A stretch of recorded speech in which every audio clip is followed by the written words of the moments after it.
My father wrote this in 2015, and clearly he edited it a couple times since then, but here we go. Today we join in sadness to honor our dear friend, President Carter, for his extraordinary years of principled and decent leadership and his courageous commitment to civil rights and human rights. I remember the emergence of Jimmy Carter on the national stage, in particular his 1971 inaugural address. For the first time, a Georgia governor called for a commitment to the traditions of Martin Luther King Jr. and for the decency that his leadership stood for over his lifetime.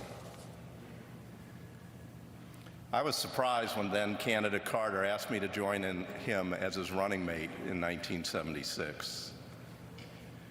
He amazed me then, as he has every year since. He, of course, was brilliant. He also had a great sense of humor. And while we had only 4 years in the White House, he achieved so much in that time. It stood as a marker for Americans dedicated to justice and decency. Carter was a man of his word. I remember when he talked about the concept of the vice presidency.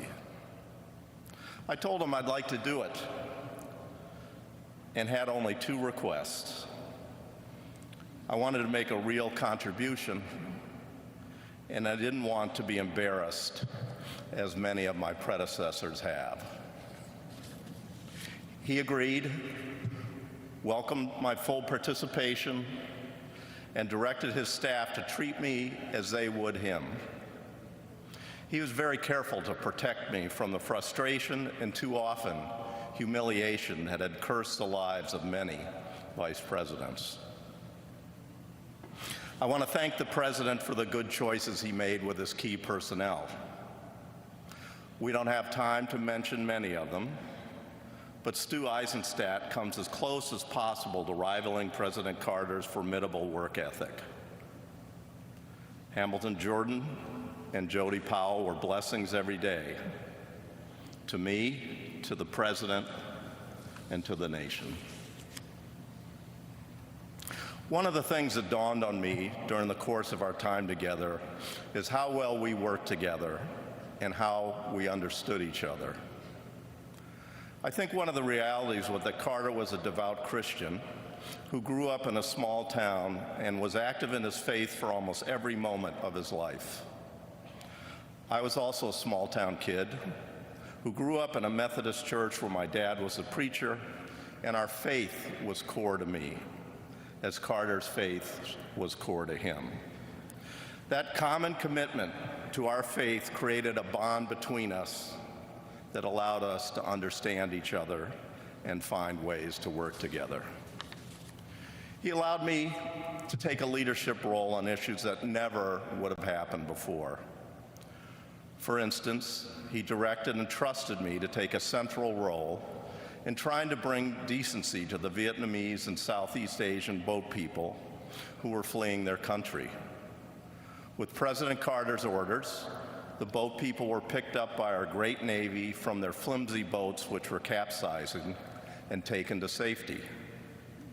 Most became good American citizens working for a healthy and prosperous nation. Joan loved her time as the Second Lady, and we have Jimmy and Rosalind to thank for helping her champion the public arts and for just being so kind to her. These were good years for Joan and I. President Carter and I became very close friends. We often spent hours together throughout the day. We were working on real problems, not wasting time. The personal relationship we established while in office continued throughout our life. Carter was far-sighted. He put aside his short-term political interests to tackle challenges that demanded sacrifice, to protect our kids and grandkids from future harm. Very few people in the 1970s had heard the term climate change. Yet Carter put his presidency on the line to pass laws to conserve energy, deregulate new oil and gas prices, and invest in clean, renewable alternatives to fossil fuels. It wasn't a perfect program, but thanks to President Carter, U.S. energy consumption declined by 10% between 1979 and 1983. In many ways, he laid the foundation for future presidents to come to grips with climate change. Some thought he was crazy to fight so hard to pass these laws, but he was dead right, and we know that now. We also know that President Carter elevated human rights to the top of his agenda. Sometimes we forget how seriously he pushed to advance the rights of women. He proposed and signed the law extending the period for states to approve the Equal Rights Amendment. He appointed women to head the departments of Commerce, Education, HUD, and what is now HEW. Women on his White House staff played crucial roles in developing his highest priority energy and environmental proposals. And he dramatically increased the ranks of female circuit and district court judges, including Ruth Bader Ginsburg.